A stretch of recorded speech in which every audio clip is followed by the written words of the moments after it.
Olá, amigos autoespectadores! Sejam bem-vindos de volta ao Papo de Garagem. Hoje vamos brindar vocês com duas entrevistas. Na primeira, vamos receber Paulo Cardamone, CEO da Bright Consulting, uma das principais consultorias do mercado automotivo brasileiro. Ele vai apresentar sua análise sobre as principais tendências da mobilidade neste ano. Você tem a intenção de comprar, vender, alugar ou assinar um carro em 2025? Então não perca esse bate-papo. E na sequência, nosso convidado é simplesmente um dos maiores especialistas brasileiros em transição energética automotiva, o querido amigo Hudson Zanin, pesquisador da Unicamp. Durabilidade de baterias, autonomia, tempo de recarga são assuntos do seu interesse? Não vai ficar pergunta sem resposta. E de quebra, quem tiver interesse de ir ao evento Latam Mobility, que ocorrerá nos dias 7 e 8 de maio em São Paulo, fiquem ligados que durante o programa vamos anunciar um cupom de desconto exclusivo para vocês. Estão prontos? Então solta a vinheta que o programa vai começar. Aproveita os 30 segundos da vinheta e confirme se já estão inscritos aqui no canal.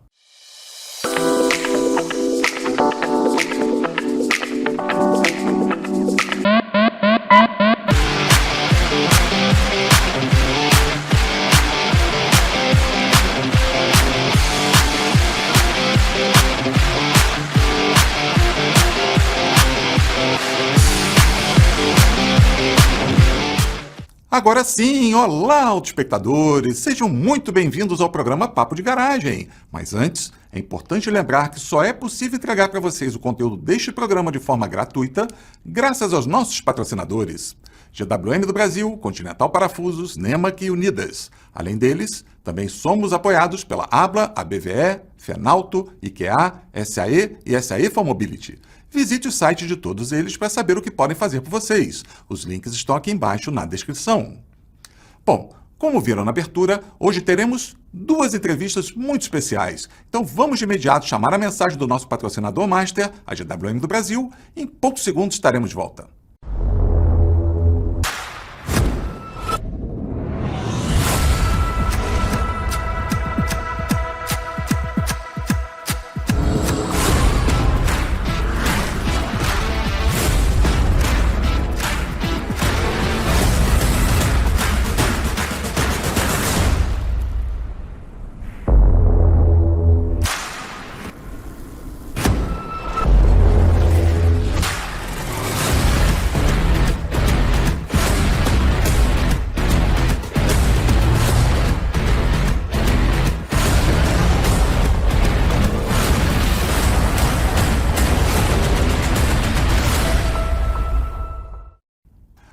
Só mais um recadinho, é rápido, mas bastante importante.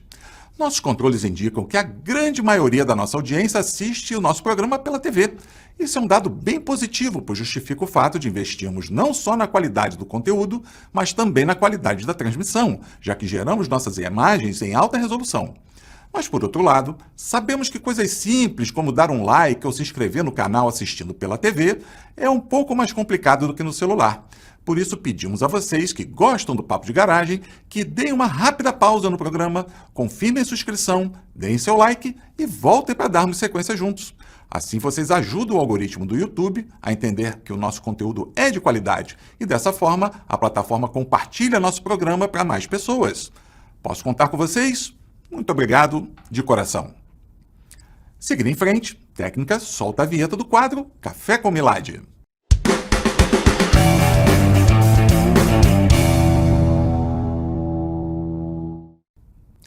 E aí, amigo Milad, vamos tomar um café?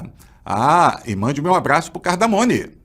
Bacelar, estamos aqui no Café com Milad, né? Tá servido mais um golinho aqui do café? Então vamos lá. Hoje o programa é com Paulo Cardamone, CEO da Bright Consulting. Paulo, sempre bom um cafezinho, né? Tá, obrigado, Paulo. Um prazer tê-lo aqui. Paulo, por favor, se apresente para o nosso público, para quem não conhece exatamente quem é o Paulo, o que o Paulo fez aqui na nossa indústria. Muito obrigado, Milad e Bacelar, pelo convite. Hoje eu tenho a posição de CEO da Bright Consulting, né? É uma empresa de inteligência competitiva para o mercado. A gente conviveu muito tempo junto, não? E a gente entrega, na verdade, não só informação, mas tudo que se relaciona ao futuro da indústria automobilística, em termos de, seja mercado, seja tecnologia, seja regulação, trabalhamos com o governo também. E fizemos 10 anos o ano passado e continuamos aí entregando o máximo de, vamos falar assim, insights para o mercado, né? Então, nosso negócio é entregar informação trabalhada, detalhada, para que o pessoal possa tomar a decisão mais rápido. Ah, legal. Eu conheci o Paulo basicamente em 2018, 2017, 2018, quem sabe, Por aí. mas eu conhecia já o seu trabalho anterior, as ações que você teve via Inovar Alto também. É um grande expoente da indústria automotiva brasileira, realmente, uma pessoa que consegue dar um direcionamento e tem uma visão muito ampla, muito bacana. Um prazer e um orgulho estar aqui com você, Paulo. Mas, Paulo, sobre mercado, o que a gente tem agora para 2025? Quais são as projeções para 2025, que é um ano que a gente já está vivenciando? E adiante, o que você tem para falar sobre essas questões? Porque ano passado, né, a gente veio com um ano forte, né? A gente veio e fechou os emplacamentos com quase 14% de crescimento, com 2.634 para carros e comerciais leves. Então, o que você tem aí para falar um pouco aí sobre a nossa indústria para 2025 e os próximos anos? Primeiro, obrigado pelo comentário. Isso aí é uma questão de estar no mercado há muito tempo. Eu fiz 47 anos de indústria esse ano. Então, eu vivi essa indústria e não vivi outra, na verdade. Mas o mercado, esse ano, a gente previu no final do ano 6% de crescimento em relação ao ano passado. A gente trata basicamente veículos e comerciais leves, né? E o mercado começou esse ano muito fraco. Assim, quando eu falo muito, para a gente que está entregando informação para o mercado como um todo, a gente previu 6 e nós estamos crescendo menos de 3.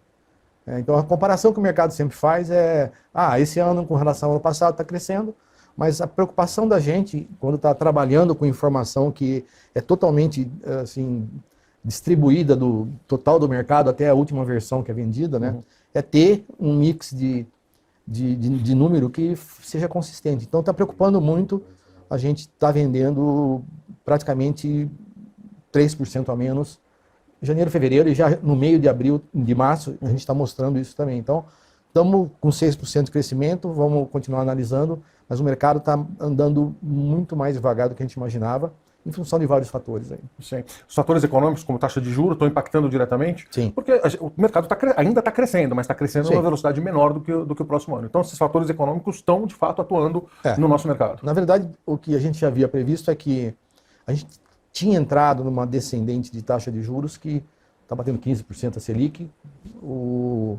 A diferença de taxa Selic para taxa de financiamento é de 8% a 12%, quer dizer, então você tem números aí de 27% ao ano para financiar o automóvel, o que torna a compra financiada muito mais difícil.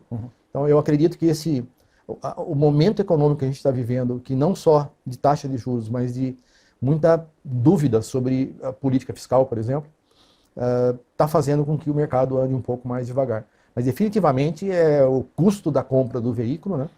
E o mercado um pouquinho assustado com aquilo que pode acontecer na economia, uma vez que a gente tem um déficit aí monstro e uma política fiscal que não está clara ainda. Não, claro.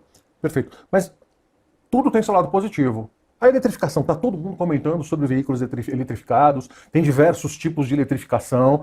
Os números do ano passado também mostram um crescimento bem interessante com respeito aos números de eletrificados. O ano passado fechou com pouco mais de 175 mil veículos, né? Para esse ano, como está esse mercado? O que você tem a comentar sobre esse mercado?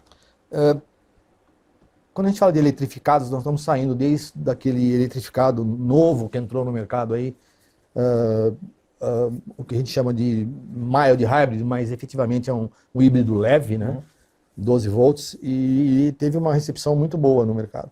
Nós terminamos ano passado com 15% de eletrificados, né? E dentro disso, 4% eram elétricos. Quando a gente fala que a gente vai ter esse ano 2.640.000 veículos, 6% de aumento, a gente tem uma previsão de 2030, 3,2 milhões. Tá? Acreditando que o mercado se ajuste a menores taxas de juros, é um crescimento maior. Então, esse ano a gente está olhando para o mercado de eletrificados nessa faixa de 15%. 15% sobre 2,6, nós estamos falando de 200, quase 300 mil carros. Né? Então, quer dizer, os híbridos leves vão crescer bastante. Né? Então, na nossa previsão em 2030, a gente acredita que 70% do mercado vai ser eletrificado. E aproximadamente 12% elétrico. Ótimo. Essa é a visão que a gente tem para o Brasil, né? Então, enquanto o mundo ainda fala e está reduzindo isso de ter 45% de veículo elétrico como um todo, globalmente, eu acredito que esse número vai cair muito. Está caindo na Europa a venda, os chineses estão tendo que encontrar mercado, né? Não conseguem entrar para o mercado interno deles porque não tem renda. Então a gente acredita que o nosso número de 12% de elétricos puros em 2030 é um número bastante razoável para o mercado brasileiro e para o nível de renda que a gente tem.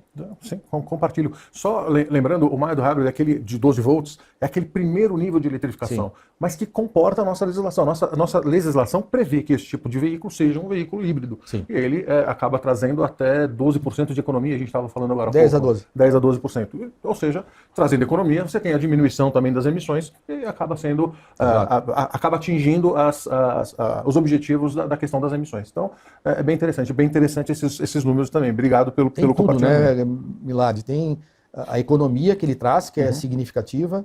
A eletrificação traz essa economia e a melhora da eficiência, né? Diminuindo a emissão de CO2, vamos dizer assim. Mas o aspecto principal é a capacidade do consumidor brasileiro em adquirir um veículo mais caro. E o híbrido leve veio, que é o início da cadeia, vamos falar assim, e por sorte, vamos dizer assim, na verdade sorte não existe, né? Existe encontro da oportunidade com o preparado. A gente vem trabalhando com o governo desde 2009, eu comecei a trabalhar com o governo em termos de legislação. O Inovar foi a primeira, o Rota foi a segunda, são os programas que denominados de política industrial para a cadeia automotiva.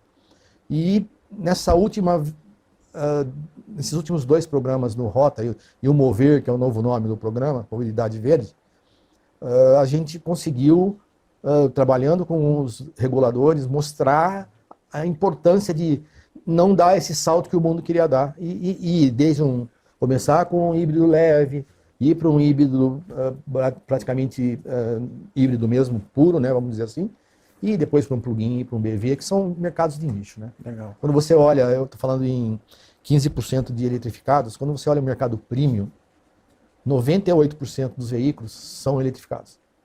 75% são plug-in e híbrido puro. O mercado elétrico hoje, no Brasil e em uma boa parte do mundo, é um nicho de quem tem uma renda muito alta. Tá. E você vê aqui para o Brasil uma situação semelhante? Você acha que vai ter uma interiorização em breve? Porque assim, eu vejo, o que eu acredito, com o seminovo elétrico, existe uma tendência de que esse veículo, a bateria vai estar num bom estado ainda, depois de 3, 4 anos, as pessoas vão trazer um pouco dessa experiência e o consumidor vai estar adquirindo esse tipo de veículo. Ou seja, esse processo de interiorização e de conhecimento do veículo elétrico vai estar um pouco mais evidente. Você acha que isso vai acontecer? Assim, uma pequena opinião, eu sei que não é o objeto da nossa conversa aqui, mas é só uma opinião tua. Não, eu acredito que as coisas vão evoluir se a tecnologia avançar, porque a tecnologia de bateria tem muito que avançar do ponto de vista de eficiência, potência e velocidade de carregamento. Isso é um problema, é uma dor que existe no mundo inteiro. Né? E não me parece que exista dinheiro nos governos do mundo para criar uma infraestrutura que possa suportar o mercado de automóveis. Né? No Brasil, você vê, nós temos 14 mil carregadores no mercado de 2.600.000 carros, onde 15% é eletrificado, sendo basicamente elétrico puro, na verdade, 4%, ainda é muito pouco. Mas você não tem pontos de carregamento, como você não tem na Europa. Então, eu acredito que o mercado como um todo, ele vai precisar evoluir e aprender com o processo de eletrificação. Não só aqui, mas, na verdade, no mundo como um todo. O mindset de se comprar um carro elétrico hoje, ele tem vários complicômetros, né? Quanto que eu tenho de autonomia, quanto dura a minha bateria, tem muitos Cs e ainda muito a aprender. Né? Então, hoje, a desvalorização de um carro elétrico contra a desvalorização de um carro a combustão no Brasil em 12 meses, quando você compara o preço médio do mercado, ela é praticamente de 6% no mercado da combustão, uma desvalorização de um ano, para 15%, 16% num carro elétrico. Está começando. Né? Eu acredito que a vida da bateria realmente vai ser mais longa do que se espera e nós só entender como é que esse mercado de segundo, terceiro comprador vai se comportar e como a desvalorização vai acontecer. Então isso é uma coisa que ainda é uma incógnita. Nós precisamos aprender esperar que não aconteça o que está acontecendo no mercado americano, que é um mercado completamente diferente do nosso, Sim. preços diferentes, e lá a desvalorização é muito maior. Mas eu acredito que vai haver um segundo, terceiro mercado, que é onde nós vamos estar aprendendo como é que esses caras vão comprar, em que situação esses carros vão estar. Legal. E Paulo, a gente não pode falar de eletrificado sem citar a indústria chinesa. Não que sejam só eles que produzam carros elétricos, mas são os grandes expoentes, são as indústrias que estão vindo. Entre 14 e 16 potenciais indústrias podem se estabelecer aqui no mercado brasileiro. Então, o que você tem para falar sobre esse tipo de produto? Os chineses são uma realidade. Não adianta a gente querer brigar com a realidade de que eles estão no mercado, vão entrar no mercado. Eles não têm capacidade de vender toda a sua capacidade de produção de veículo elétrico na China. Por isso eles tiveram que sair. E ao sair, eles começaram a ter essa complicação toda de que os mercados dos Estados Unidos e da Europa começaram a taxar os carros de uma maneira absurda. O imposto de importação do carro chinês nos Estados Unidos é 100%. Né? Na Europa foi para 42%. Então, assim, eles têm que sair, porque eles não têm o que fazer como colocar esses carros no mercado interno. Eles vão estar presentes em vários mercados do mundo, como aqui. Né? Temos aí 2 já localizando produção, mas pelo menos, como você falou, tem aí meia dúzia já quase perto daqui, né? E nós temos que trabalhar com eles. Eles vão tomar uma parte do mercado. Como lá em 2005, a entrada de os novos entrantes também tomaram, né? Então, eu sempre falo o seguinte. Imagina se os chineses viessem para o Brasil com carro a combustão flex, na faixa de preço de 100 a 140 mil, o estrago ia ser muito grande, concorda? Então, assim, eles vieram para tentar ficar nesse mid-premium, vamos falar assim. Eles não são um carro premium, mas eles têm um preço que eles não conseguem em outro lugar. Então, eles vão ficar... A gente tiveram 6,7% de participação no mercado, todos os carros importados e CKD e montados no Brasil no ano de 24. Esse ano a gente está prevendo 8, o ano que vem 10, e a gente acredita que com o crescimento do mercado, se a gente chegar nos 3,2 em 3,10 milhões em 2020, 2030, os chineses vão ter aí 12% no mercado brasileiro. É bastante. Mesmo considerando que a gente tem aí todas as marcas ditas já tradicionais, mesmo essas últimas entrantes já viraram também tradicionais, né? Mas é um número grande. Acho que explica bastante esse movimento, não contrário, mas esse movimento de impedir que eles de fato se estabeleçam de uma forma tão rápida quanto deveria. Eu sou muito favorável à indústria nacional, você sabe disso, ao desenvolvimento da nossa indústria. Eu sei que você compartilha dessa mesma opinião, mas não dá para fechar os olhos com relação aos carros chineses. Eles estão vindo forte, estão vindo para ficar. Eles aprenderam a fazer carro quando fizeram as associações com as empresas americanas e europeias, aquelas associações 51, 49. Sim. Aprenderam a fazer carro. Todo mundo pensa que a mão de obra no carro chinês é o que impacta.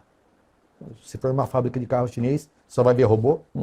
Né? Então, eles automatizaram tudo, eles passaram da indústria 4.0 e eles conseguem ter uma escala grande e estão 15 anos, 10 anos, 15 anos na frente na produção de bateria. É duro recuperar esse tempo. Sim. E precisa ver se a gente vai. Então, talvez seja mais aconselhável a gente se aliar de alguma forma aquilo que eles têm de melhor e usar isso, do que tentar começar a taxar e barrar por imposto de importação maior os veículos da China. Eu acredito que é uma coisa que está aí, vai andar. Não vai sair de 2 para 30, que nem todo mundo esperava, porque as empresas nacionais, né, brasileiras aí, as empresas que produzem aqui, elas vão reagir. Né? Então elas também vão sair vão nessa caminhada do híbrido leve para o híbrido, para o plug-in, e vão ter os veículos dela.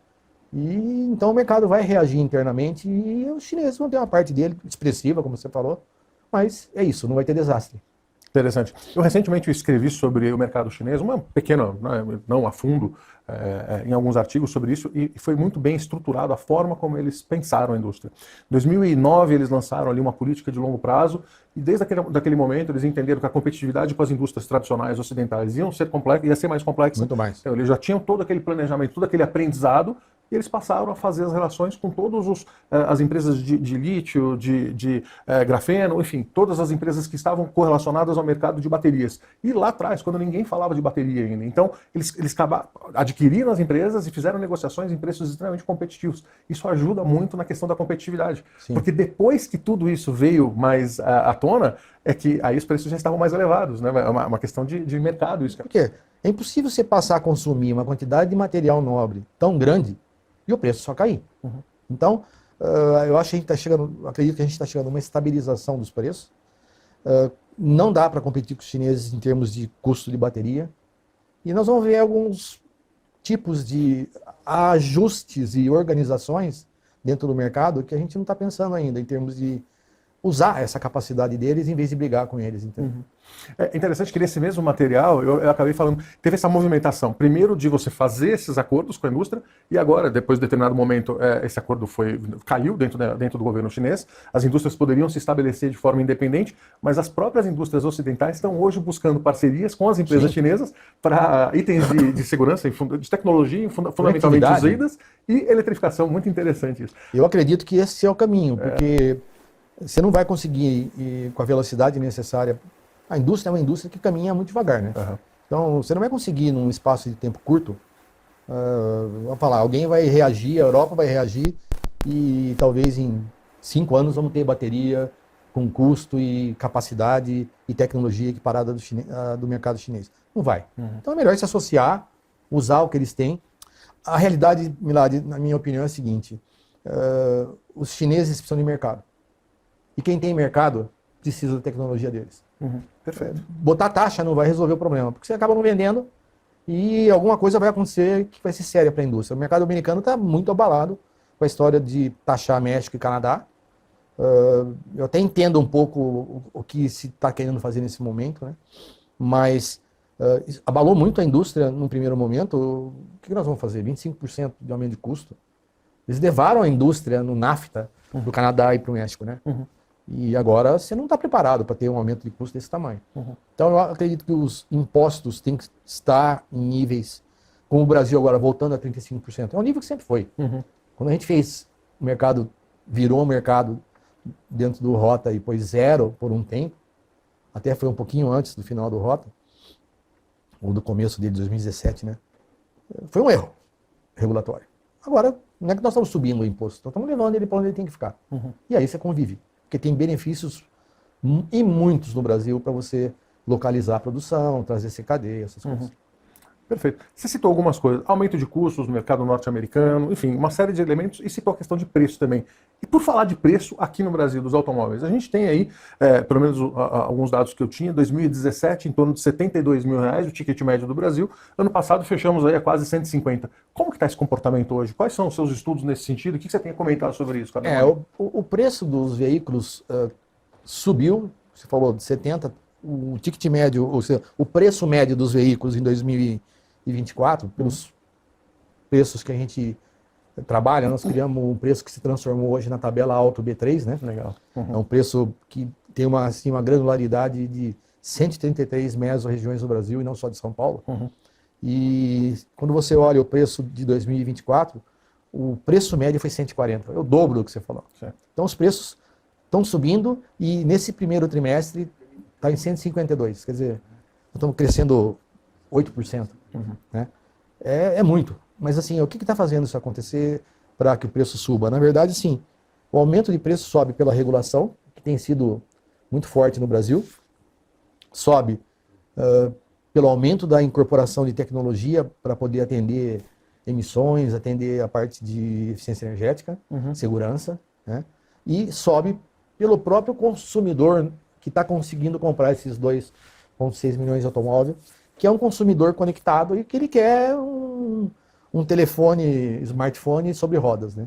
Então, essa estrutura de regulação, consumidor e aumento do conteúdo tecnológico é que está fazendo os preços crescerem, e a gente acredita que isso vai ser contínuo ao longo do tempo. Em termos reais, os preços crescem 3% ao ano, e isso vai se estender até 2030. Você citou um ponto bem interessante, que é um ponto que eu queria muito explorar com você. Tecnologia. Sobre essas próximas tecnologias, o que vai acontecer, o que está acontecendo agora, qual vai ser o futuro na tua opinião? O Brasil deu um grande passo lá no Inovar Alto, em 2012, quando ele estabeleceu o primeiro programa, né, regulamentado de eficiência energética e segurança. Para você ter uma ideia, isso evoluiu no Rota e está pronto para evoluir mais no Mover, mas não está sendo anunciado. Daqui a pouco vai acabar o prazo, que é 27, e o governo não anunciou. Isso me assusta no governo, me assusta muito. Então, para você ter uma ideia, de 2012 a hoje, os veículos ficaram 37% mais eficientes. Isso aí significa um dinheiro no bolso do consumidor que não foi queimado no motor. E uma emissão de CO2, um benefício sustentável equivalente, acho que é bom dar esse dado, né, a mais de 400 campos de futebol de floresta. Quer dizer, foi um benefício assustador. Segurança evoluiu. Então, aumentou o preço. Mas os benefícios da regulação em termos de tecnologia, teve um aumento de toda a parte. Os motores hoje são completamente diferentes, todos injeção direta, todos conectados com turbo, uma grande maioria, né? A transmissão automática hoje já é quase 60%, uma coisa que não se sonhava no país, para poder juntar essa parte econômica, né? E o consumidor quer. E toda a parte de segurança. Hoje, se pega um carro de 150 mil reais, ele tem gestão de segurança autônoma. Coisa impensada. Lá em 2012, quando nasceu a lei do duplo airbag e ABS, né? Que já foi um marco para a nossa indústria, né? Foi uma revolução para a nossa indústria. Você imagina hoje. Então, a gente evoluiu muito e o que vai acontecer daqui para frente? Eu acredito que é justamente essa busca por um caminho de eletrificação que possa ser suportado pela indústria e pelo consumidor. E a gente havia também comentado um pouco sobre a questão de varejo e vendas diretas. Vamos fazer um pequeno comentário sobre esse tema, Paulo, que eu acho que é interessante também o nosso público entender um pouco sobre esse movimento. As vendas diretas chegaram ao nível de 46%, 47% do mercado. Quando atrás, você fala assim, 46% das vendas são vendas diretas. E qual é o impacto que isso traz? E dentro desses 46%, 20% já é assinatura. Estamos falando que nós começamos com a história de assinatura há 3, 4 anos, e esse ano a gente deve ter quase 150 mil carros com assinatura. Então você pega aí o que tem de venda direta, mas o que tem de assinatura, o mercado começa a causar uma preocupação muito grande para o varejo, para as concessionárias, né? Então eu acredito que o maior impacto é que as concessionárias vão ter que se reorientar, porque se pegar 46 mais 10, 56, está sobrando de venda no varejo, 44, né? O que eu acho que o que vai acontecer, desculpe, é que as concessionárias vão ter que se reorientar para trabalhar mais veículos seminovos, até 7 anos. Porque hoje há um repasse muito grande desses veículos para lojas de veículo, a concessionária não pega na troca, e esse veículo é ouro. As concessionárias vão ter que reorientar o negócio delas para trabalhar mais esses seminovos, para poder compensar a margem que ela está perdendo com essa venda direta e assinatura, que é uma margem muito menor do que vender um automóvel. Acho que esse é o grande impacto que vai acontecer. Sim. Bom, esse mercado de passagem, que ano passado bateu recorde com 15 milhões e quase 800 mil unidades, né? É bem interessante. Paulo, a gente está se dirigindo ao final aqui do Café com Milad. Tem mais alguma coisa que você queira colocar para o público aqui, que tenha ficado esquecido aqui dentro desse nosso ótimo bate-papo? Não, acredito que foi um ótimo bate-papo mesmo. Obrigado. E agradecer o convite, porque é muito interessante para a gente ter esse momento. Sabe que o nosso dia é um dia muito complicado em termos de agenda, né? E ter esse momento para conversar um pouco e falar, tentar passar para o público. Acho que essa coisa que vocês estão fazendo é muito legal, porque fala de eletrificação, parece que vamos começar a voar com o carro logo. Isso não vai acontecer. O mercado vai se estabilizar, eu acredito que a gente tem preocupação com relação a parte econômica, mas o mercado continua crescendo, o que é bom e importante para a cadeia automotiva, né? Mas foi um prazer muito grande, agradeço a você por ter me convidado ao Bacelar e tentar ajudar o consumidor a entender cada vez mais o porquê que as coisas estão acontecendo. Uma honra estar aqui ouvindo o Paulo Cardamone falando sobre mercado. A gente começou o primeiro programa sobre produto, agora ele está nos dando aqui uma visão panorâmica sobre o mercado. Paulo, só agradecer realmente o seu tempo, a sua disponibilidade de vir por aqui. E, poxa, muito obrigado aqui em nome do Café com Milad e do Papo de Garagem. Bacelar, agora é com você, meu amigo. Opa, Milad, deixa conosco que vamos dar sequência por aqui. E parabéns para você e o Cardamone por esse bate-papo super bacana. Nossos espectadores certamente pescaram dicas valiosas para considerar na hora de fazer seu próximo negócio. Aproveitem e escrevam seus comentários, sugiram temas entrevistados, ajude-nos a aperfeiçoar cada vez mais o programa. Lembram que na abertura havia mencionado sobre o evento Latam Mobility, que ocorrerá nos dias 7 e 8 de maio em São Paulo? Será uma oportunidade incrível para vocês interagirem com grandes personalidades da indústria da mobilidade e ficarem frente a frente com diversos veículos que serão lançados ao longo desse ano. E para que vocês garantam seus ingressos com um desconto especial, cliquem nesse QR Code, acesse o formulário de inscrição e utilize o cupom Papo de Garagem 10. Vai ser um enorme prazer ter a oportunidade de encontrar cada um de vocês por lá. Bom, seguindo em frente, chegou o momento do nosso quadro entrevista, mas antes, é importante lembrar que só é possível entregar para vocês o conteúdo deste programa de forma gratuita graças aos nossos patrocinadores. GWM do Brasil, Continental Parafusos, Nemac e Unidas. Além deles, também somos apoiados pela Abla, ABVE, Fenalto, IKEA, SAE e SAE for Mobility. Visite o site de todos para saber o que podem fazer por vocês. Os links estão aqui embaixo na descrição. Agora sim, técnica, solta a vinheta do nosso quadro Entrevista.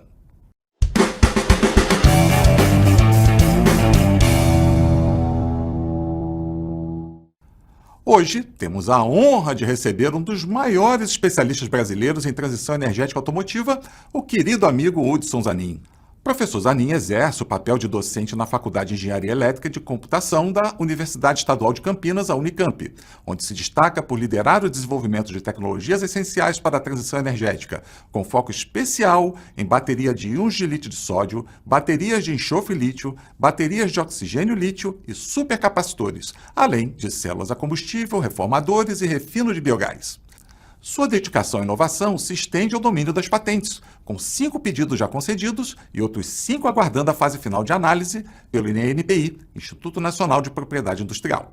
Além de suas realizações acadêmicas, o professor Zanin foi indicado com mérito ao Prêmio de Excelência em Docência pela FEEC, reconhecimento do seu comprometimento em proporcionar uma educação de qualidade aos seus alunos.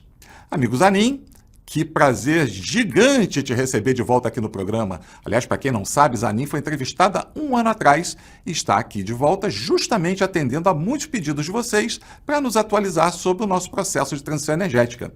Muito obrigado por aceitar nosso convite e seja muito bem-vindo, Zanin.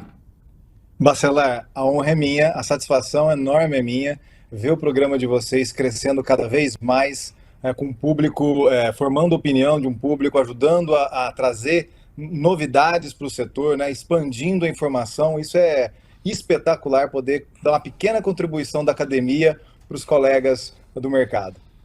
Bacana, Zanin. Bom, você sabe o quanto eu sou fã de carteirinha, né, da academia. Então, para mim, também é um prazer gigante ter você e todo o time, né, da Unicamp. Já tiveram outros aqui conosco, mas você também já sabe, né, Zanin, que boa parcela do nosso público vem da indústria, mas atualmente grande parte dele é composto por consumidores de produtos e serviços de mobilidade. Então, é bem natural que eles estejam ávidos por ouvir você esclarecer muitas das dúvidas deles. Então, vamos às perguntas. Vamos lá. Zanin, vamos começar da seguinte forma. Alguns dos pontos que despertam grande interesse dos potenciais consumidores de veículos elétricos aqui no Brasil ainda giram em torno das baterias. Nesse sentido, talvez o ideal seja a gente começar com uma atualização sobre as tecnologias que atualmente são utilizadas na produção delas. Hoje, as maiores fabricantes de bateria do mundo são chinesas, né? Hoje, a China produz por volta aí de 80% das baterias do mundo, e a maioria das baterias produzidas, ela está naquela sopa de letrinha lá, LFP, NCM. Então, são químicas do lítio, lítio ferrofosfato ou níquel, cobalto, manganês. As baterias evoluíram absurdamente nos últimos 10 anos, Bacelar. Por volta de 80% na capacidade que se tinha 10 anos atrás. A degradação das baterias foram reduzidas absurdamente, menos de 50% do que se tinha de redução nos últimos anos. Só para você ter uma ideia, né? Uma bateria hoje roda facilmente 4.000 ciclos. A gente está falando alguma coisa na ordem de 16 anos, depende da ciclagem, da forma que é conduzida, até 30 anos essa bateria pode durar. Dura muito mais do que o veículo, sabe?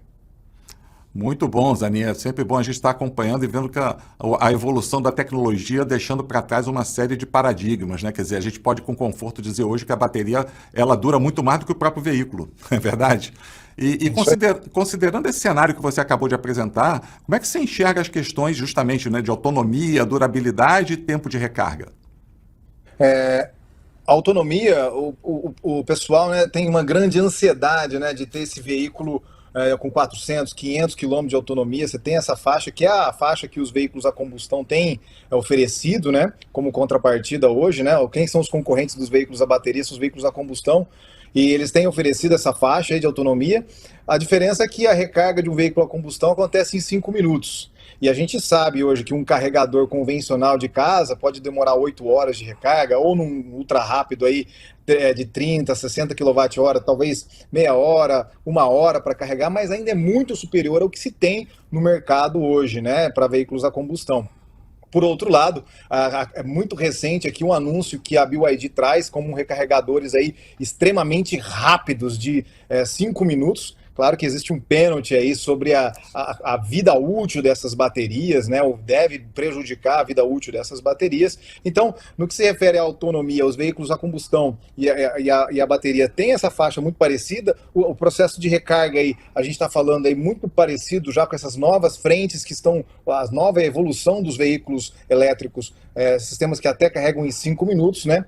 E a durabilidade, como a gente já colocou aqui, as baterias devem durar muito mais do que o veículo, a depender sempre da forma de condução, da forma que é feita a recarga desses veículos, assim por diante.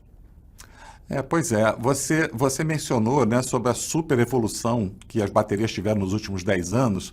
E se a gente olhar para frente, talvez não 10, mas talvez 5 anos, o que você pode contar sobre o que tem sido estudado em termos de evolução das tecnologias, materiais de produção dessas baterias, impactos que a gente pode esperar aí como reflexo desses 3 pontos que a gente abordou, né? Autonomia, durabilidade e tempo de recarga?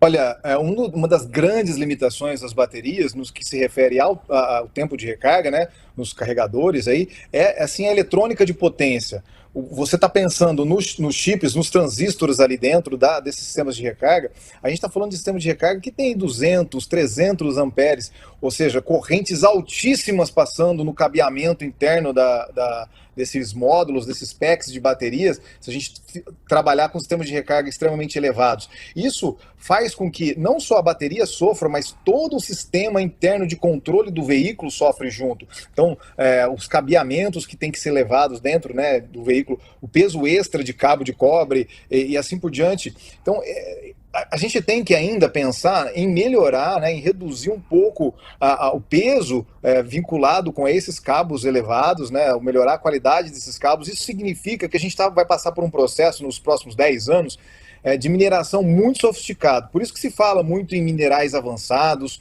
por isso que se fala muito em desenvolvimento de novos materiais, porque esses novos materiais que vão permitir que os veículos sejam carregados mais rápidos, que os veículos sejam mais leves e que haja uma necessidade de menor quantidade de baterias. Uma vez que o veículo possa ser carregado em 5 minutos, já não passa a fazer tanto sentido eu ter 1 tonelada de bateria dentro do veículo. Eu posso recarregar com mais frequência, porque no final do dia, no usuário convencional, 90% do usuário, ele utiliza o veículo, a maioria, por 20 quilômetros. Então, esse veículo, ele carrega essa bateria extra o tempo inteiro e às vezes ele viaja 1, 2 ou 3 vezes ao ano e tem carregado esse volume gigante de bateria de lá para cá. Ou seja, a comparação do usuário, pessoa, 100 quilos, com um veículo de 3.000, 2.500 quilos, é extremamente desproporcional. Talvez esse aí seja um dos equacionamentos futuros, até que permita uma maior viabilidade desses veículos no futuro, ou seja, reduzindo o preço, tendo uma recarga muito mais rápida, então tendo um volume de bateria muito menor sendo necessário para não causar essa ansiedade no usuário. Muito, muito bom esses pontos de vista, Zanin. Bem interessante, vou fazer não só a mim, né, mas os nossos autoespectadores aqui repensarem, né, os seus parâmetros de comparação no mercado. Sem falar que assim, já é assim, pacificado que a autonomia de um veículo a combustão normalmente gira ali em torno de 400 km. Então, essa ansiedade aí por conta do novo, né? A gente vai dar sequência aqui, mas antes eu gostaria de lembrar aos nossos autoespectadores, vocês podem escrever sua sugestão de entrevistados para as próximas edições, bem aqui embaixo nos comentários. Não perca a oportunidade de trazermos outro super executivo da indústria, como o Zanin, por exemplo, para esclarecer todas as suas dúvidas sobre o tema da sua preferência. Bom, voltando aqui, Zanin, você e esse timaço da Unicamp, que eu sou fanzaço de carteirinha, já falei aqui, vocês têm dado um show nas pesquisas, visando amadurecer a possibilidade da gente, quem sabe, produzir baterias aqui no Brasil, ou talvez alguns componentes. Como é que está o estágio desse estudo hoje? Conta um pouco, acho que vai ser bem legal a nossa audiência conhecer um pouco desse lado de vocês. Vocês têm um instituto de pesquisa muito forte aí. Conta um pouco para eles, obviamente, o que você puder contar, né? E quais são os principais desafios que ainda temos por vencer? Eu agradeço imensamente o seu apoio, você sempre compartilha as postagens do LinkedIn, comenta ali, é um entusiasta da ciência nacional, da engenharia nacional, isso eu fico muito orgulhoso de ter pessoas como você, assim, que enxerga essa construção positiva do que a gente está tentando fazer aqui. A academia, ela não tem missão como indústria, ela tenta desenvolver novos materiais, tecnologias, busca fomentar a indústria, ou seja, criar o ecossistema. E para ser muito sincero contigo, né, as baterias é uma peça fundamental, mas a gente está um pouco atrasado, se não dizer bastante atrasado, frente às tecnologias que já vêm da China, muito bem consolidadas. Como exemplo, apenas um exemplo ilustrativo, né, mas não menos importante, a BYD, que faz baterias espetaculares, que tem trazido inúmeros veículos de excelente qualidade para o Brasil. As baterias são muito importantes aí desses veículos aí. Aí talvez a gente não tenha condições hoje no Brasil de colocar uma fábrica de pé. O Brasil não tem nenhuma fábrica de bateria avançada no momento. Por outro lado, o Brasil tem uma demanda de mais ou menos 150 mil eletropostos para os próximos 10 anos. Boa. Isso é um valor absurdo e é impensável a gente conectar isso daí na rede elétrica. Tá? Se a gente tiver que conectar esses carregadores rápidos, não estou nem falando de 1 mega, esse ultra rápido, mas os de 30, 50, 60, é impensável colocar essa quantidade elevada de carregadores na rede porque a subestação não está preparada. Então, para a gente conectar esses carregadores na rede, é fundamental que hajam baterias adjacentes. Daí a nossa pesquisa na Unicamp. Nós temos tentado desenvolver essas tecnologias de baterias iniciais, aí, estacionárias, que demandam menos por compactação de energia. Por exemplo, as baterias de sódio. São baterias que têm um elemento extremamente abundante na natureza, como o sódio, e que permite um desenvolvimento e uma troca, né, mais facilitada. Então, você pode produzir uma bateria, um volume muito grande de bateria, de repente para ter a mesma capacidade, por exemplo, de um veículo elétrico que você tem, você pode ter 10 mil quilos, por exemplo, um exemplo grotesco, tá? Para dizer que a dimensão, o volume, a massa é menos importante para esse tipo de bateria. Daí, para os sistemas estacionários, para estar subjacente a um eletroposto, para estar subjacente a um hospital, a um sistema de telecomunicação, essas baterias são fundamentais. Eu entendo daí é que vai ter o nosso passo inicial no Brasil para consolidar a primeira fábrica de bateria avançada no Brasil. São dessas tecnologias emergentes, LFP, níquel, cobalto, manganês e sódio, que sejam ainda para sistemas estacionários, porque essas baterias dependem muito do tipo de aplicação. A compactação dela é algo que é extremamente custoso de se fazer.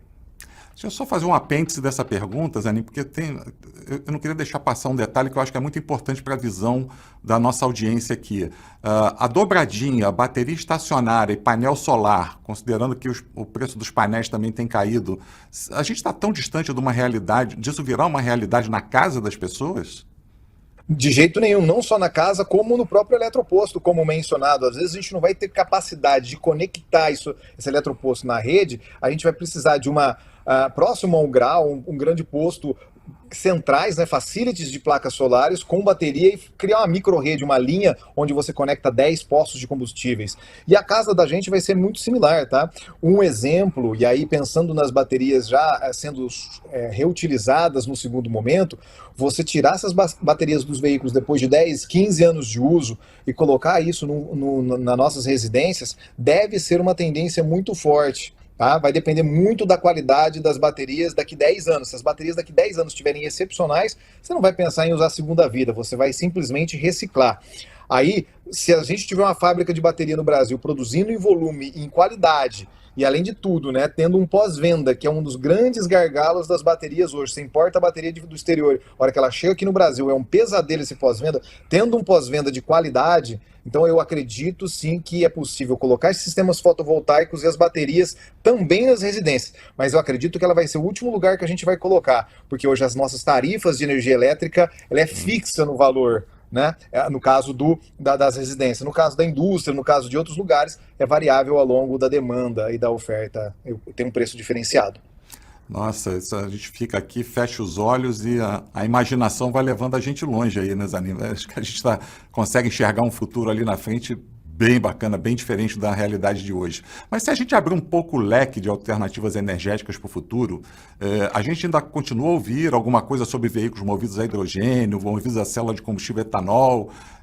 Você pode dar um panorama atual e perspectivas, pelo menos de médio e longo prazo, para ambas? Tá tudo em competição. A bateria, veículo elétrico, a bateria, ele tem uma eficiência extremamente elevada.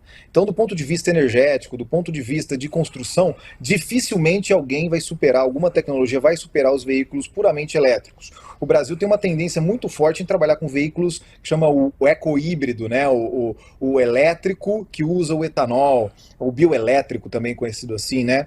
Então, expandir a utilização de etanol usando uma bateria ou um sistema que seja plug-in, ou seja, que eventualmente você possa carregar na sua fotovoltaica essas pequenas baterias nos veículos, é uma alternativa bastante atrativa também, embora esse sistema tenha uma complexidade com número de peças muito maiores dentro do veículo, aí o pós-venda, as manutenções podem ser mais complicadas. Agora, veículo a hidrogênio, eu não acredito nessa configuração.